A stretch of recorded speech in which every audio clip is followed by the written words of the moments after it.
Just hit the crossfade.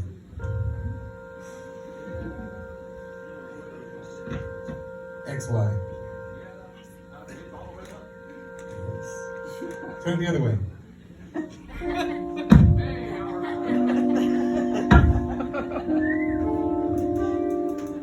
Step right up, ladies and gentlemen, and direct your attention to the center stage.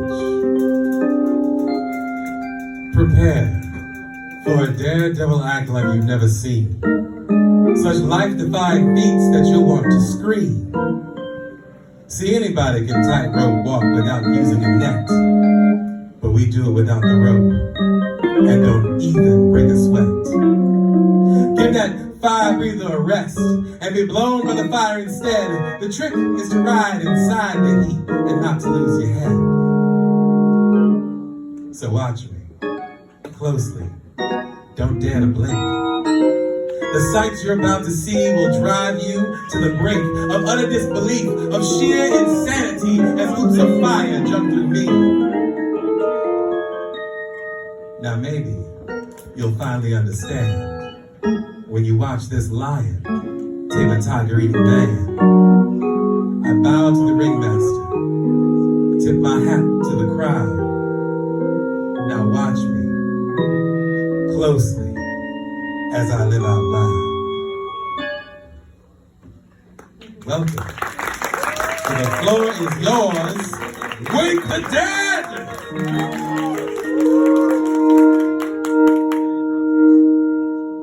A little churchy. I am your host, Marcus Ellsworth, and to my left here is the wonderful, the talented, never rehearsing, always improvised, undoctored originals, y'all. I'll be popping in and out throughout the night with some music for y'all. Black Yes. Acura SUV. There's a black Acura SUV that is parked by the Elks Lodge. If you could please move your car across the street to the parking lot by the linen store, as our neighbors next door are having an event tonight, we want to make sure that their patrons have places to park as well. So if you are driving a black Acura and you are parked on the lot not nearest to the theater, but on the side that is by the Elks Lodge, please be so kind as to move your vehicle across the street to the adjacent parking lot, and we will see you here shortly. You got it, man. I'm just gonna be talking some bullshit for a minute. I forget, I'm not supposed to curse in the first half. So, as I'm about to lay down and learn the rules, the rest of y'all have more leniency, but I should be setting a good example, and I'm never setting a good example. Anyway, so, how many of y'all is your first time here at the floor? All right, good. I saw a couple of new faces in the lobby. Fantastic, thank you for joining us.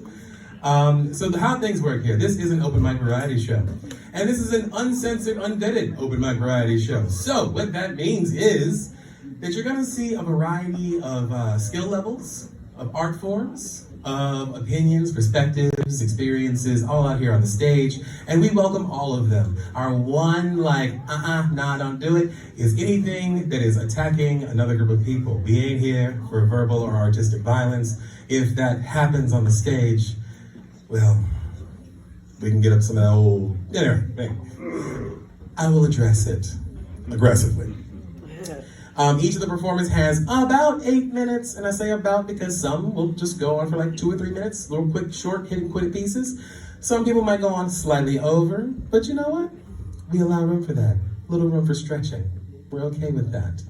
And then we will have a brief intermission, and after the intermission is when the gloves come off. That's where we might have some little burlesque, perhaps. Might be some light stripping. There might be some more intense content. There might be some more really dig in deep kind of stuff. So second half will be a little more mature, as it were. And each month we choose a theme for the show. And for this month, we have at this point, long-standing tradition of taking that first Friday in November and using it as a day to remember and acknowledge and honor and perform on behalf of our loved ones who've passed on. And we choose this because around this time of year, literally this week, there are several celebrations and observances across many cultures that honor those who passed on. And so we figured, why not allow an outlet in a secular sense for people to come together and do the same. Behind me, upstage, you might have noticed this little altar-ish thing with the skulls and the candles. That is for if anyone, during intermission, you'd like to come up and light a candle in remembrance of somebody or leave a little token for someone you're trying to remember, you're welcome to do so. Actually, on that stage, on that podium right now, I have a picture of my friend Scott Truckenmiller. We called him Shifty. He passed away a few weeks ago, and he is the person that I'm remembering tonight and that I'm performing on behalf of. Now, since I don't ask artists to do anything I'm not willing to do myself, if y'all will indulge me, can I tell y'all a little story about my good friend Shifty? Yes. All right. Please. Where's the underdogs?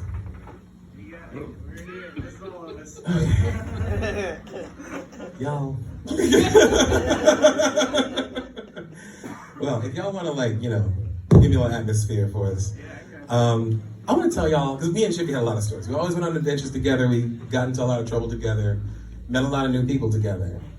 And so I've got a number of stories of all the weird and wild things we got up to. But I figured for tonight, it would be appropriate to share with all of you the night that me and Shifty met God. We were walking into Parkway Billiards. Now, you might know it as the Honest Pint. And there was a man sitting at the bar. Big guy, real big guy, tall and wide, wearing this khaki suit and a light blue shirt unbuttoned at the collar. And as we walked into the bar proper, he was yelling at several people at once, cussing a blue streak, telling them where they could shove this, that, and the other. But there was something about him that we found a little intriguing. So as we made our way through the bar, he abruptly turns to us and says, "Who the hell are you?" I say, "Well, I'm Marcus."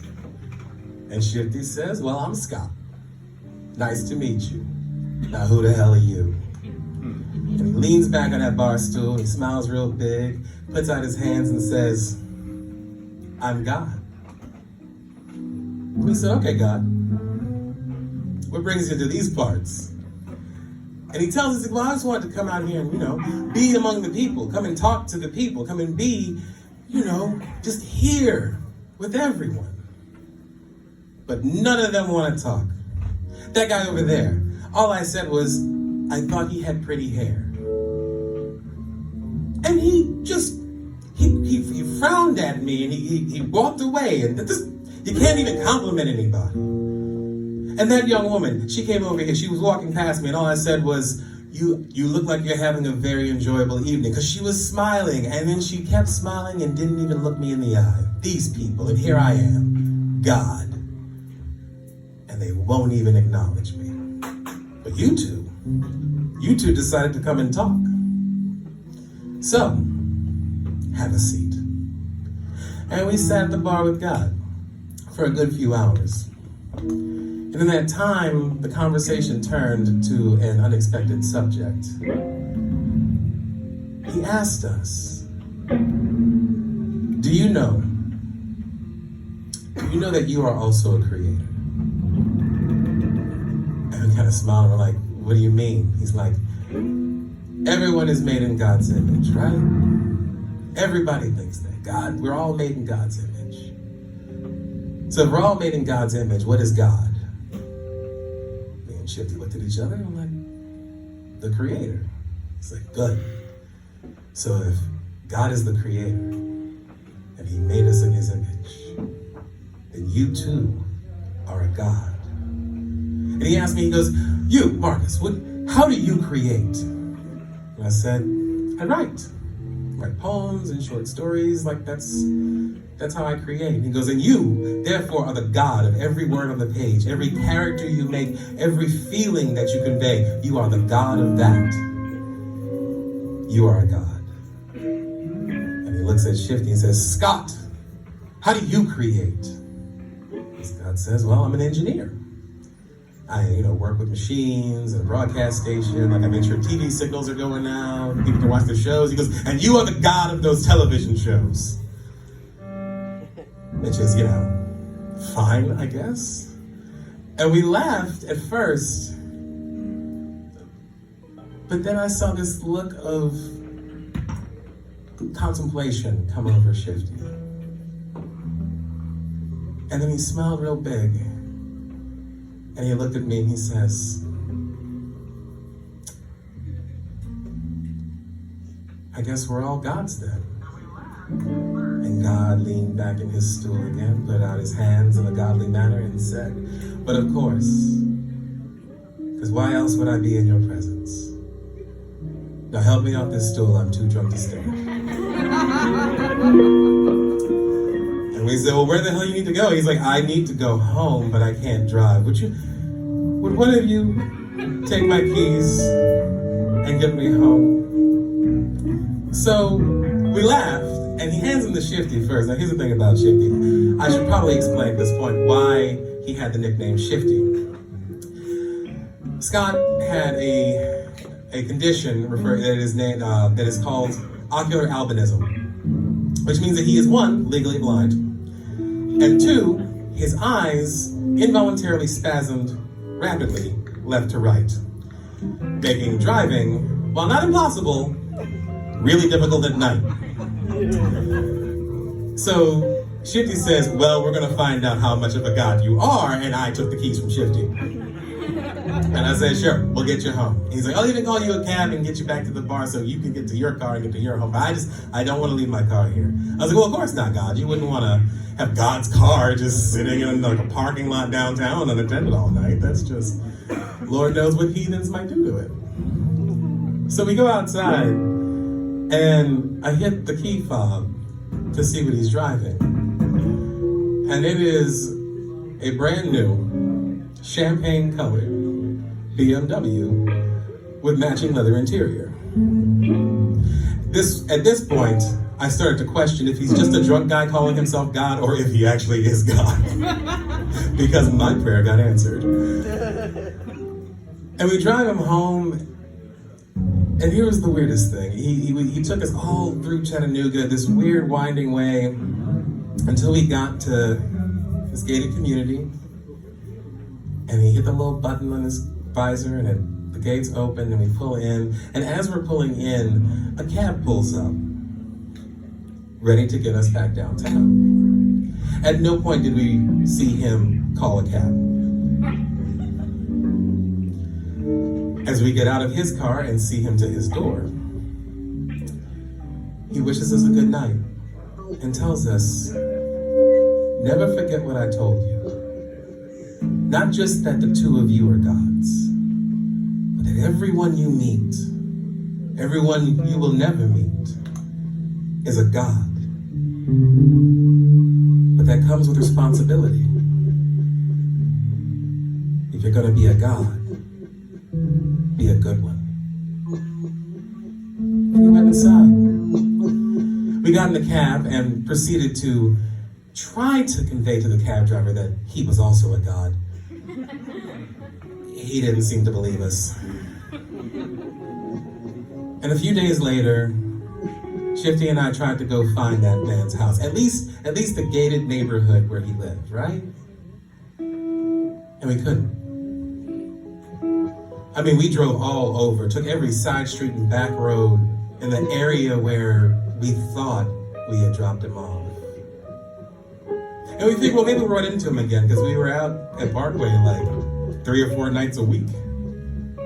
At some point, in the fullness of time, we'd see him again. We never did. And now Shifty has moved on. And I like to think that somewhere out there, he's sitting on a bar stool next to God and telling him that it's nice to meet another God.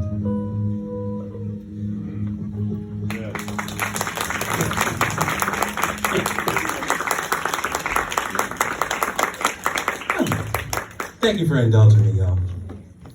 All right, y'all ready to get this show started for real? All right, let's see what I have in store for you first. Oh!